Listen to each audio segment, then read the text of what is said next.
ทุกวันนี้ในประเทศไทยทุกคนต่างมีโอกาสเข้าสู่ระบบการศึกษาหนูว่าทุกวันนี้ก็เข้าสู่ระบบการศึกษาได้นะคะแค่อ่านออกเขียนได้ก็พอแล้วถ้าเราบอกว่าโอกาสในความหมายของรัฐอ่ะก็ให้โอกาสไปแล้วมีโอกาสจะเรียนต่อในระดับม.ปลายแต่ที่บ้านส่งเรียนต่อไม่ได้แล้ว นี่ถือว่าไม่มีโอกาสนึกว่าทุกคนมีโอกาสค่ะแม้แต่คนพิการตอนนี้ก็ยังมีโอกาสที่จะเรียน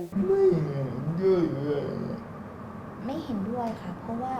เคยไปเคสบนดอยเนาะแล้วก็แม้กระทั่งสิทธิ์ที่เขาจะได้รับเขายังไม่รู้เลยเราไม่เห็นด้วยเลยไม่จริงคนที่เขาเข้าไม่ถึงก็เข้าไม่ถึงจริงนะเพราะว่าสถานะทางเศรษฐกิจของเขาไง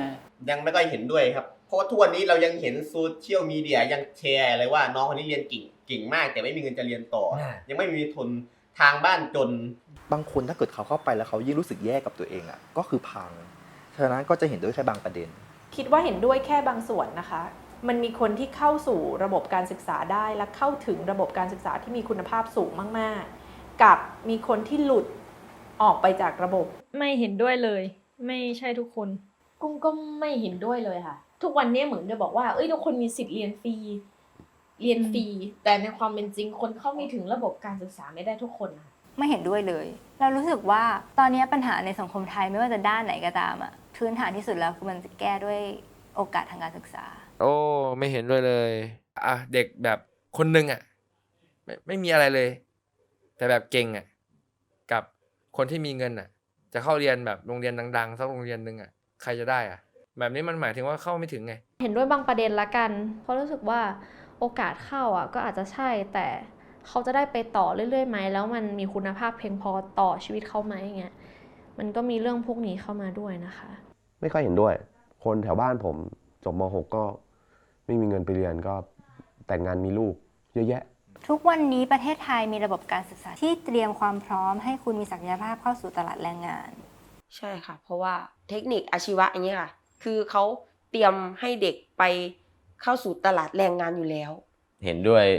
มากเลยครับเขาให้เราเป็นฝึกงานทำให้เราได้เรียนรู้งานก่อนที่เราจะเข้าไปสู่การทำงานที่แท้จริงครับอันนี้เห็นด้วยบางประเด็นนะคะอันนี้เห็นด้วยบางประเด็นเหมือนกันบางระบบบางทีสร้างปัญหาขาดแคลนแรงงานด้วยซ้ำสร้างปัญหาแรงงานเกินตลาดด้วยซ้ำอย่างเงี้ยก็เห็นด้วยเป็นบางประเด็นนะคะคือไม่เห็นด้วยว่าเรามีศักยภาพมาจากสิ่งที่หลักสูตรที่เราเรียนหรือมหาลัยที่เราเรียนไม่ค่อยเห็นด้วยมันเหมือนใครมีตังค์ถึงจะได้สิ่งที่ดีไปหน่อยมันก็เลยใช่ว่าทุกคนที่จะพร้อมออกไปแบบหางานที่เหมาะกับตัวเองอะไรอย่างเงี้ยผมไม่ค่อยเห็นด้วยครับเราถูกป้อนให้มันเป็นแบบนี้ตั้งแต่มัธยมเลยนะไม่ค่อยเห็นด้วยนะคะมันพร้อมสำหรับคนบางกลุ่มเท่านั้นบางประเด็นแล้วกันครับจากประสบการณ์ที่เราเรียนมาท้ายที่สุดแล้วผมไม่ได้ใช้วิชาเรียนที่เรียนมาเลยไม่เห็นด้วยครับมันยังบ่ได้เฮ็ดให้มนุษย์เป็นมนุษย์อย่างแท้จริงมันเฮ็ดให้มนุษย์เป็นหุ่นยนต์เป็นโรบอทยังไม่เห็นด้วยครับบ่เห็นด้วยครับผมคือเขาไม่ได้เตรียมคนให้ไปเป็นอย่างอื่นเลย ก็เตรียมคนเพื่อเข้าไปสู่สายพานการผลิต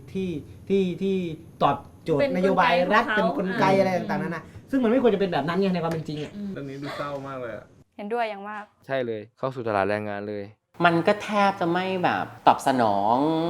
อะไรที่เกี่ยวข้องกับแบบตลาดแรงงานเลยยังไม่เห็นด้วยเท่าที่เราเรียนผ่านมา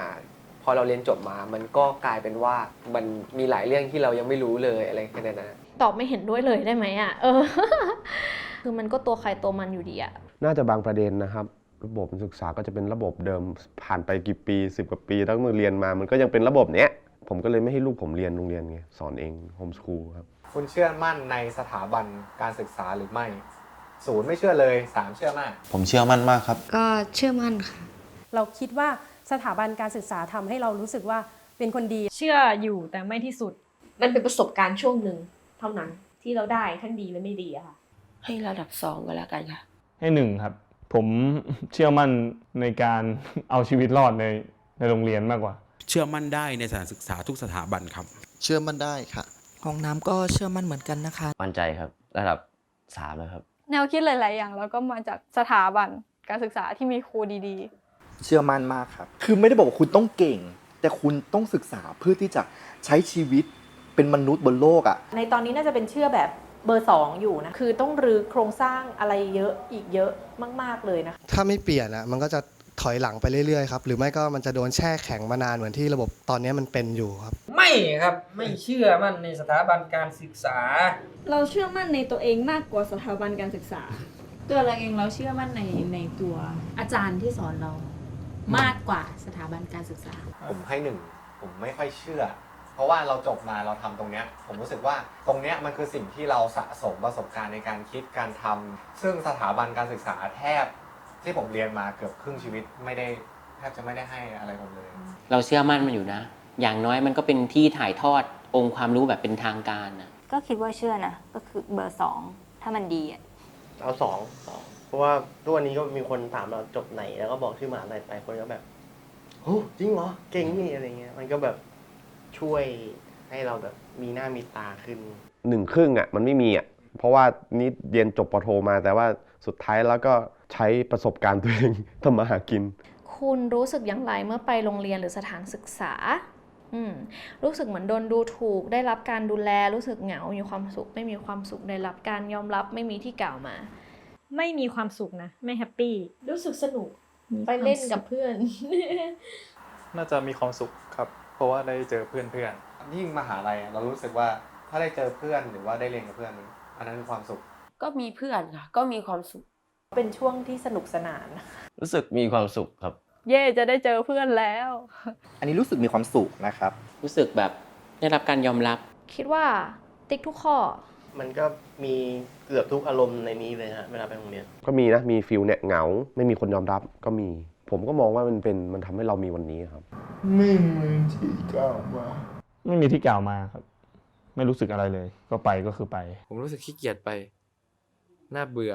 ทำไมต้องไปวะก็เรียนก็เอาตัวรอดให้ได้ก็จบก็เรียนไปเขาทำให้อะไรก็ทำ คนที่เป็นดาวเด่นของชั้นเรียนเป็นอย่างไร 1. ทำกิจกรรม 2. หน้าตาดี 3. พ่อแม่เป็นใหญ่เป็นโต 4. เรียนเก่ง 5. ไม่มีสักข้อที่กล่าวมา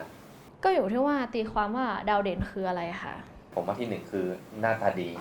ผมเอาหน้าตาดีด้วยผมก็หน้าตาดี ดาวเด่นคือสวยหล่อ คำว่าดาวอะเราจะยกให้คนที่หน้าตาดี คือหน้าตาดีก่อน ก็ทุกสังคมก็เชื่อชูคนหน้าตาดี คือเรียนเก่ง แบบแรกก็คือพวกเรียนเก่งอยู่แล้วอ่ะพวกนี้ก็จะได้รับการยอมรับ ซึ่งสังคมไทยมันก็จะมีเป็นแบบว่า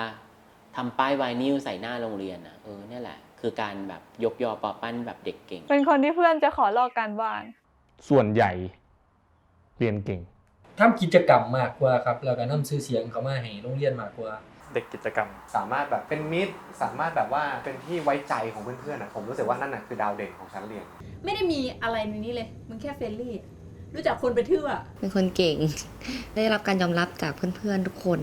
คนที่แคร์คนอื่นนะคะ ซึ่งไม่มีในที่นี้นะคะ มันก็ต้องมีครบทุกด้านนะครับ ก็ทั้งหมดนะครับ ทุกข้อที่กล่าวมามีหมด